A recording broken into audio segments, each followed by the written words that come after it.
welcome to World News here on TVP World with me, Anna Kalczyńska. This could easily be the biggest financial commitment to Ukraine's war effort on behalf of an EU member state since the start of the full-scale invasion. In the latest show of solidarity, Germany will provide Ukraine with 11.5 billion euros in 2026. But that's not all. Germany's defense minister also announced the transfer of an additional 150 billion euros in US arms to Ukraine at the meeting of the Group of Five. All this while EU member states struggle to agree on a 140 billion euro reparation loans for the country at war. Kazimierz Łysiak reports. More US Patriot missiles will be heading to Ukraine thanks to Germany. The German defense minister announced a new aid package for Kyiv at the meeting of the Group of Five: Germany, Poland, the UK, Italy and France. I was in contact with NATO Secretary General Mark Rutte yesterday, and we agreed to participate in a further package worth at least 150 million euros. 150 million euros can barely cover 40 Patriot missiles.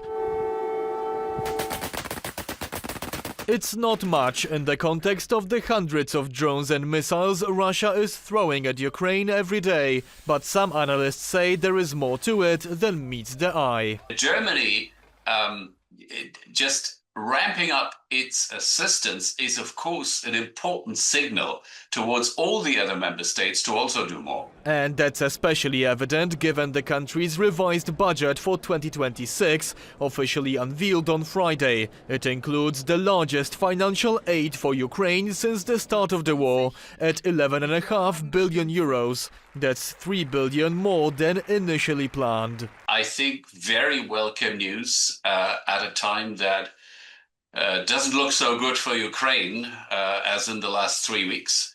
So this is really an important step. I think Germany is stepping up to the plate. The announcement comes as the EU is struggling to reach consensus on using the 140 billion euros of Russian frozen assets as additional financial boost for Kyiv. A boost which could prove vital for Ukraine's defense against Russia in 2026.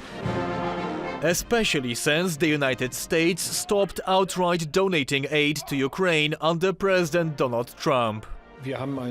We're having a very intense discussion about the use of the assets. My proposal is currently being examined by the EU Commission. We are also in constant talks with various member states in the European Union to see whether we can go down this path together. The main obstacle is Belgium, as Russian frozen assets are mainly stored in Belgian banks. Brussels is concerned it may be left hung out to dry if Russia comes knocking after the war, demanding the return of these assets in court. While the EU is scrambling to find sufficient guarantees for Belgium, Germany has just provided a much-needed lifeline for Ukraine. For TVP World, I'm Kazimierz Łysiak.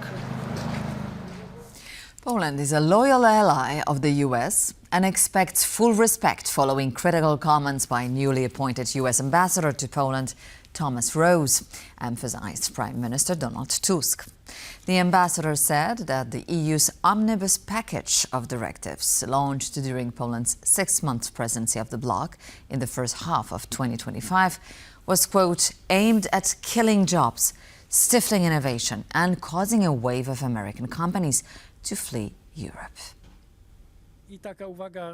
I know Ambassador Rose has the best intentions. Without a doubt, he is a friend of Poland, and I am convinced that our cooperation will continue to flourish.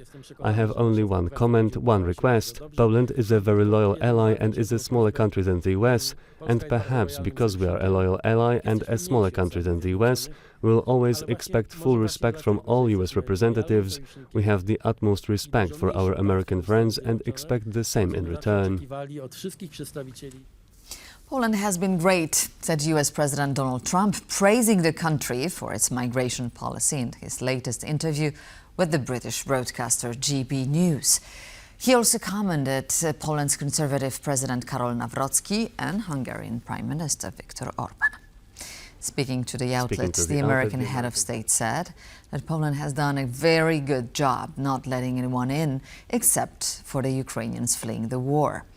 On a similar note, Trump applauded Hungarian Prime Minister Viktor Orban's migration policies, remarking that the Hungarian politician is hated by other leaders, that he's doing, quote, a fabulous job. Trump also heaped praise on the new Polish president, Karol Nawrocki, saying, quote, "He's fantastic. He's going to be a great president," end of quote. The US president went on to note that Nawrocki, whom he personally endorsed, was an underdog in the Polish presidential election earlier this year, and that his win came as a major upset. Russian drone and artillery attacks on the Dnipro region killed a 65-year-old man and caused multiple fires across the city and surrounding districts on Friday night. On Thursday night, Kiev was also hit by a massive Russian attack that left at least 6 people dead and dozens injured. President Volodymyr Zelensky said Russia deliberately targeted civilians and critical infrastructure, and the Azerbaijani embassy in the capital was also damaged.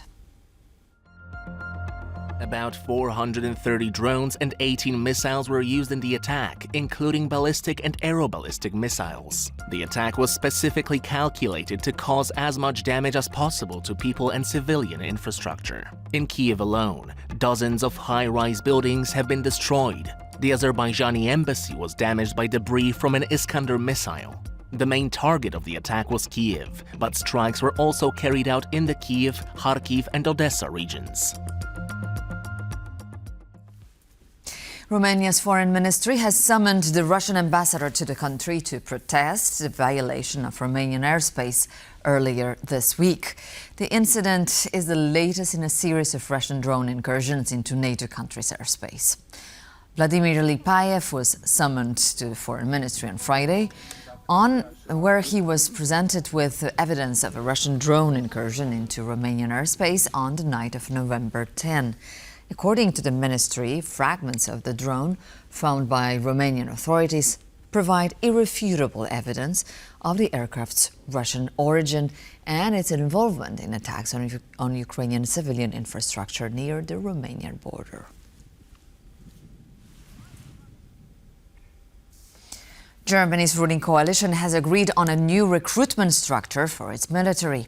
The country will continue to rely on voluntary service, but there will also be nationwide conscription and targets for increasing the size of the armed forces. Germany is looking to boost its military from the current level of 180,000 soldiers to around 260,000. If the number of volunteers is too low, the Bundestag will be able to decide on so-called compulsory military service based on demand. Perhaps we should all focus on making it clear how attractive, how necessary and how meaningful service in the German armed forces is, and how to make it attractive for young people, that it's about young men and women being able to make an important contribution to the security of our country, and all on a voluntary basis. That's understandable. It's all very clear. Well, you know, each country decides for themselves how to deal with the question of getting enough men and women into the military, but I'm very happy to hear that the coalition here in Germany has now agreed, as I understand it, on a way forward.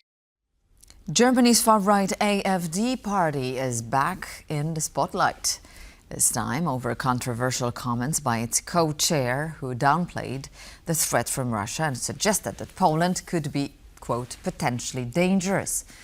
This next report looks at how these remarks have sparked a backlash within and beyond the party. Putin hasn't done anything to me. Russia is currently not a threat to Germany, and Poland could also be potentially dangerous, claimed Tino Kruppala, co-chair of the German far-right AfD party, on a popular German television program earlier this week. If AfD comes to power one day, we will come to this historic, awful situation that Poland repeatedly faced throughout its history, and it always led to tragedy, which is when we will truly have two enemies, both from the east and from the west. But the daring remarks didn't go down as smoothly as the politician would have hoped. German media reports that Krupala's declarations sparked criticism even within the AfD itself.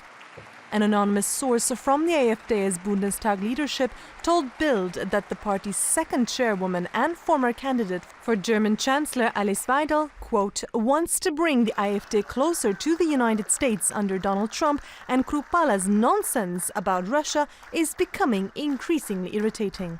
Fortunately, the other co-chair, Alice Weidel, distanced herself a bit from those comments. Another daunting development from the AfD ranks comes from the home of a politician who works with the far-right party, which was raided on Thursday on suspicion of support for a terrorist organization called the Empire Group. Its aim is ending Germany's free democratic order and replacing it with an authoritarian system of government modeled on the 1871 constitution of the German Empire. The AfD not only questions the policies of the last 10 years, but it also questions the fundamental decisions made by the Federal Republic of Germany since 1949. But the AfD has made historic gains in recent years, emerging as the second strongest political force at the national level. While its core base remains concentrated in eastern Germany, the party is now aiming to capitalize on a broader rightward shift in western states. Indigenous protesters blocked the main entrance to this COP30 summit in the Brazilian city of Belém on Friday in a peaceful standoff that ended after a discussion with the climate talks president André Correa de Lago. Nearly 100 indigenous people took part in the demonstration, claiming that they are the ones who protect the climate, and the Amazon cannot continue to be destroyed to enrich large corporations. The Brazilian COP30 president met with the discontented indigenous people on the sidelines of the summit and promised them to find a way to increase the host country's delegation at COP30. This was the second time in 4 days that protesters had disrupted climate talks promoted by organizers as empowering and celebrating native peoples. Everything seems clear after Poland drew with the Netherlands in the penultimate round of games in the 2026 World Cup qualifiers.